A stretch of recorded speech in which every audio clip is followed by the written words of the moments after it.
أعوذ بالله من الشيطان الرجيم. بسم الله الرحمن الرحيم.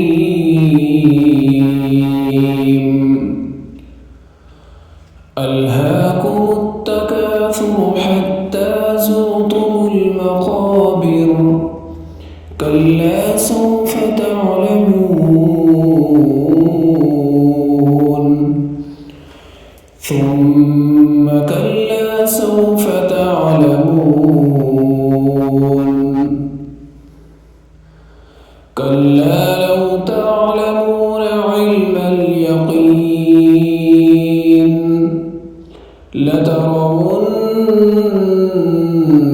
الجحيم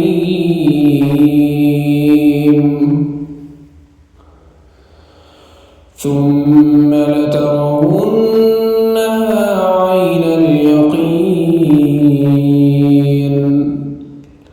ثم لتسألن يومئذ عن النعيم.